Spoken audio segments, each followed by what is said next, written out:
Hello मेरे दोस्तों, मैं धर्म मार्ग लेकर के आपके सामने उपस्थित हुई हूँ। मैं पिछले 1 डेढ़ साल से धर्म मार्ग नामक शीर्षक के अंतर्गत आध्यात्मिक और धार्मिक विचारों को, जो कि छोटे छोटे प्रसंग के रूप में होते हैं लेकिन बहुत ही उपयोगी और सारगर्भित होते हैं, और मेरा भी यही उद्देश्य और संदेश समाज के लोगों को देना है, अधिकतर लोगों को देना है, और ख़ास करके उस वर्ग को जो युवा वर्ग है उसमें देना है कि अपनी नैतिकता, अपने संस्कार, अपने मूल्यों को पीछे मत ढकेलिए। आप धर्म का आचरण करिए और धर्म के मार्ग पर ही चलिए। आप धर्म को अपनाइए और अपनाने के बाद अपने में आत्मसात करके उसी रास्ते पे चलेंगे तो आपको कठिनाई कभी नहीं लगेगी, और आपका रास्ता बहुत चुनौतीपूर्ण होने पर भी आप जूझ करके आगे निकल जाएंगे, हंसी खुशी निकल जाएंगे, आपको पता भी नहीं चलेगा। यानी कि आपके पैर विरोधी अवस्था में भी डगमगाएंगे नहीं, सही दिशा में चलेंगे।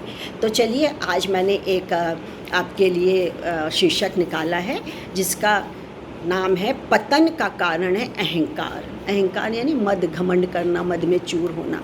इसको हम तक लाए हैं डॉक्टर कन्हैया लाल पांडे जी। पांडे जी, आपका नमस्कार और धन्यवाद कि मैं आपकी बात जन जन तक रखती हूँ। तो चलिए देखते हैं पतन का कारण क्या है, अहंकार है या क्या है। अहंकार को मद, गर्व, अभिमान आदि अनेक नामों से जाना जाता है। अहंकार आते ही विवेक शून्यता आ जाती है। हम लोग कहते हैं ना, पहले बड़ा घमंडी है, वही चीज़ है। और भले बुरे का ज्ञान न रहने के कारण मनुष्य का आचरण अवांछनीय होने लगता है। भौतिक चकाचौंध से प्रभावित हो बाहरी पदार्थों में आसक्ति बढ़ने लगती है। व्यक्ति स्वाभिमान के नाम पर दूसरों से अपने आप को श्रेष्ठ मान बैठता है और व्यवहार में विनम्रता का लोप हो जाता है।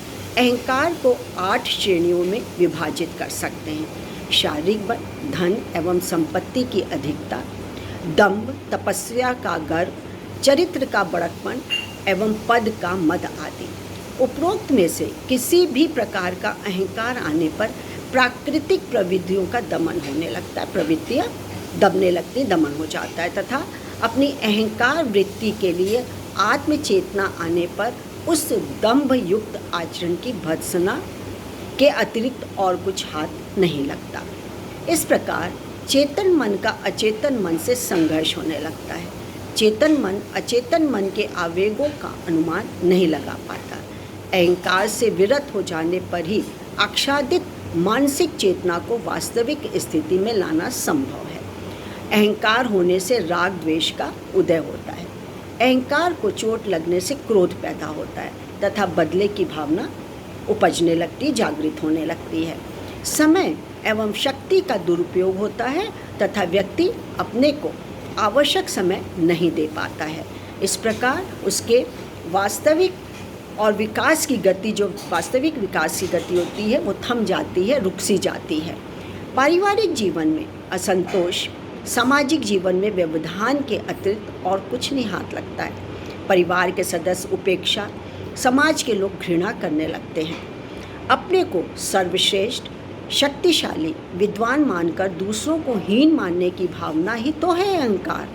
निरभिमानी एवं सरल तथा विनयशील होना ही सच्चे धर्म का मार्ग है।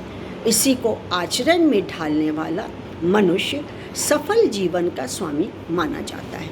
हमें अपने आचरण में विशिष्टता लाने के लिए जो उपाय करने पड़ते हैं वे आत्मिकता को भी पोषित करते हैं। हमें उन उपायों को खोजना चाहिए और अमल में लाना चाहिए। यह एक सामाजिक दायित्व है। यह तभी संभव है जब हम समर्पण भाव से दूसरों के साथ वैसा ही व्यवहार करें जैसा हम दूसरों से चाहते हैं। तो ये पांडे जी के विचार बहुत ही उपयोगी, सारगर्भित थे, जिसमें मैं अपने आप को रोक नहीं पाई और मैंने सोचा कि जन जन को लाभान्वित करूं और लाभान्वित होंगे भी। तो आज के लिए इतना ही। मैं doctor Manju Jain, retired associate professor pharmacy सेंट डिग्री कॉलेज कानपुर। आज के लिए इतना ही। नमस्कार, थैंक यू एंड बाय।